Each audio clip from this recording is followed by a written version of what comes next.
নমস্কার বন্ধুরা, সাথী কুকিংয়ে সবাইকে স্বাগত।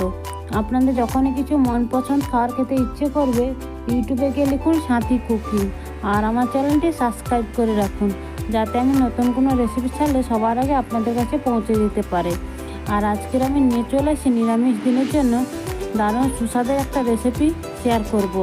আর নিরামিষ দিনে এরকম যদি একটা সুস্বাদু রেসিপি থাকে, তাহলে ওই একটা তরকারি দিয়ে খাওয়া হয়ে যাবে। আর এটা কিন্তু ছোট থেকে বড় সবাই কিন্তু ভীষণ পছন্দ করবে।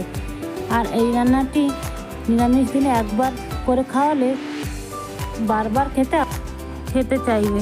তাহলে দেখা যাক আমার কি কি উপকরণগুলো লেগেছে। এখানে আমি আগে থেকে 3টে আলু সেদ্ধ করে রেখেছি, দিয়ে হাত দিয়ে ভালো করে আলুটাকে মেখে নিচ্ছি। এবার আমি একটা বাটি নিয়ে নিয়েছি, দিয়ে এর মধ্যে মশলাটা আমি রেডি করে নেব। দিয়ে দিলাম 1 চামচ লঙ্কার গুঁড়ো, আর দিলাম 1 চামচ ধনে গুঁড়ো, কাশ্মীরি লঙ্কার গুঁড়ো 1 চামচ দিলাম, হলুদ গুঁড়ো 1 চামচ দিলাম, জিরে গুঁড়ো 1 চামচ দিয়ে আমি জল দিয়ে ভালো করে মশলাটাকে রেডি করে রাখবো। এটা ভিজিয়ে রাখলে মশলাটা বাটা মশলার মতো তরকারি স্বাদটা লাগবে, মনেই হবে না যে এটা গুঁড়ো মশলার তরকারি।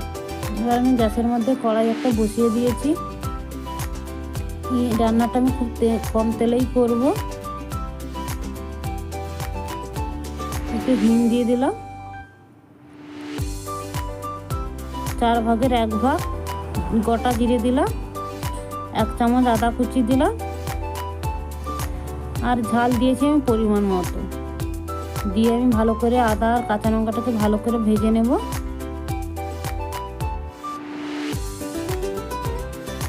একটু হলুদ দিয়ে দিলাম, 4 ভাগের 1 ভাগ হলুদ দিয়েছি, 1 চামচে 4 ভাগের 1 ভাগ হলুদ দিয়েছি। আর অল্প একটু চিনি বাদাম দিয়েছি, এটা চাইলে তোমরা দিতে পারো, নাও দিতে পারো। এবার দিয়ে দিলাম একটু আলুটা, আগে থেকে যেটা হাত দিয়ে মেখে রেখেছি ওইটা আলুটা দিয়ে দিলাম, আর একটু স্বাদ মতো লবণ দিলাম। বন্ধুরা, আমার ভিডিওটা শেষ অবধি দেখার জন্য অনুরোধ থাকলো, আর নতুন বন্ধু চ্যানেলে হলে সাবস্ক্রাইব করার জন্য অনুরোধ থাকলো। আর ভিডিওটা যদি ভালো লাগে তাহলে একটা কমেন্ট লাইক করতে ভুলবে না কিন্তু। দেখো আমার আলুর পুরটা রেডি হয়ে গেছে।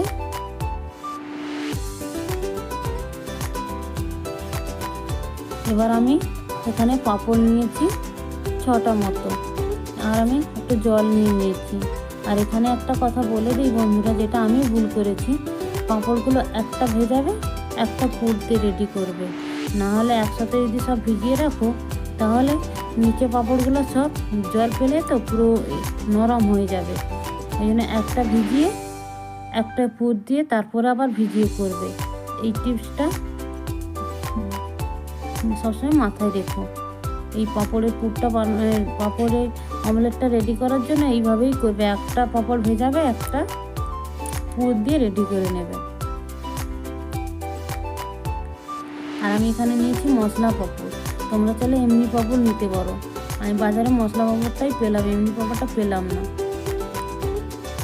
এই জন্য আমার মাঝে মাঝে এই যে পাঁপড়ের চারধারে এই যে জলে যখন ভেজালাম না, ছানা ছানা হয়ে গেছে। মশলা পাঁপড় তো ছানা ছানা হয়ে গেছে।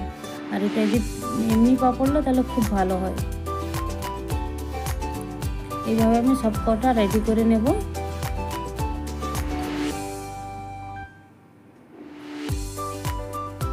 আমি সব কটা রেডি করে নিয়েছি এইভাবে।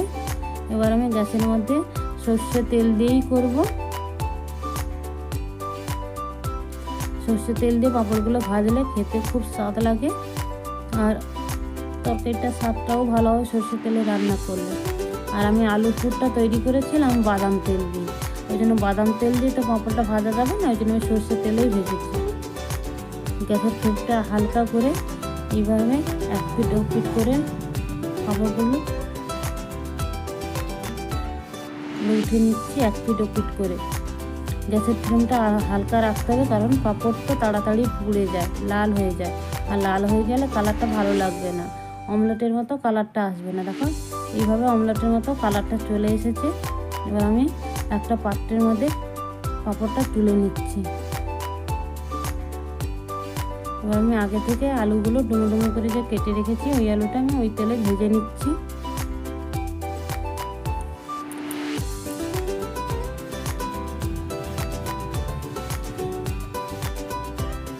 একটু ঢাকা দিয়ে দিয়ে আমি আলুটা ভালো করে ভেজে নেব এবং 80% আলুটা আমি ভেজে নেব।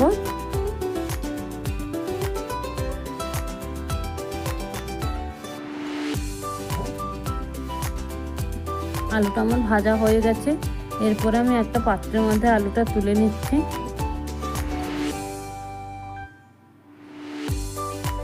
ওই কড়ার মধ্যে আমি দিয়ে দেব 1 চামচ হিং, ছোটো চামচের 1 চামচ হিং দিলাম, 2 কাঁচা লঙ্কা দিলাম, তেজপাতা 2টো আমি কুচি করে দিয়েছি, আর একটু কালো জিরে দিলাম।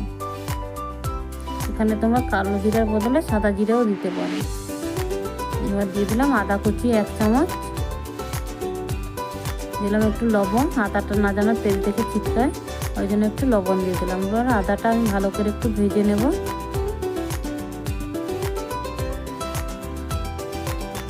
আর আগে থেকে যে মশলাটা রেডি করে রেখেছি ওর মধ্যে দিয়ে দিলাম এবং বাটিটা ধুয়ে আমি একটু জল দিয়ে দিলাম। দেখো মশলাটা ভালো করে কষানো হয়ে গেছে আমার। এর মধ্যে আমি টমেটো কুচিটা দিয়ে দিলাম। এই সময় তোমরা টমেটোটা পেস্ট করেও দিতে পারো, আমি এখানে কুচি করে দিয়েছি টমেটোটা। স্বাদ মতো একটু লবণ দিয়ে দিলাম। দিয়ে গ্যাসের ফ্লেমটা হালকা করে ঢাকা দিয়ে আমি 2 মিনিট হতে দেব। 2 মিনিট পরে ফিরে এলাম। দেখো টমেটোটা আমার সেদ্ধ হয়ে গেছে। আমি একটু খুন্তি দিয়ে টমেটোটাকে মিক্স করে নিচ্ছি।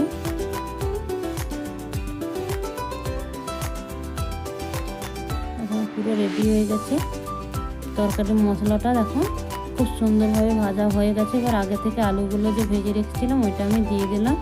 দিয়ে মশলার সাথে ভালো করে আবার কষে নেব। আবার যেটুকু আলুটা আমার সেদ্ধ হতে বাকি আছে সেটা আমি ঢাকা দিয়ে দিয়ে রান্না করে নেব।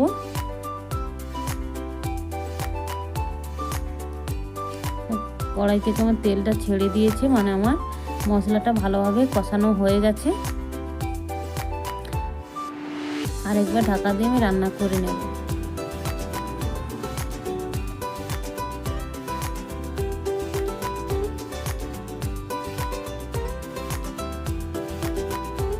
এরপর আমি আগে থেকে একটু উষ্ণ গরম জল করে রেখেছিলাম, ওইটা আমি দিয়ে দিলাম। একটু জলটা আমি বেশি দিয়েছি, আলুটা তোমার সেদ্ধ হয়ে গেছে আর পাঁপড়টা জলে দিলে জলটা টেনে নেবে, এই জন্য জলটা একটু বেশি দিয়েছি। একটু স্বাদ মতো লবণ দিয়েছি, যেহেতু আমি আলুতে লবণ দিয়েছি, টমেটো আমি লবণ দিয়েছি, সেই স্বাদ মতো আমি লবণ দিয়েছি। এবার ঢাকা দিয়ে হতে দেবো, আরও 2-3 মিনিট হতে দেবো। আলুটা আমার সেদ্ধ হয়ে গেছে। এবার আগে থেকে আমি পাঁপড়গুলো যে ভেজে রেখেছি ওইগুলো আমি দিয়ে দিচ্ছি।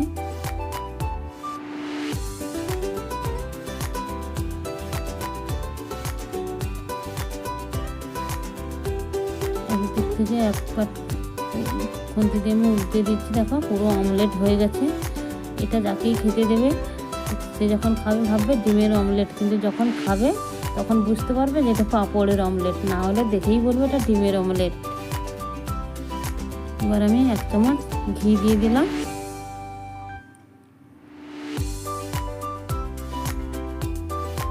আর দিয়ে দেবো গরম মশলা, এটা আমি ঘরে তৈরি করে রেখেছি। এটা ঢাকা দিয়ে আরও 2 মিনিট হতে দেব।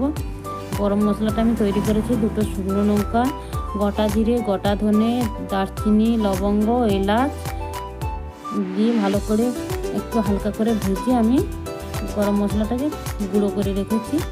একটু স্বাদ মতো আমি চিনি দিয়ে দিলাম। তোমরা চিনি দিতে পারো, নাও দিতে পারো। অল্প একটু চিনি দিয়ে দিয়েছি স্বাদ মতো। নিরামিষ তরকারি চিনি না দিলে ভালো লাগে না। এবার আমি তোমাদের দেখাচ্ছি। দেখো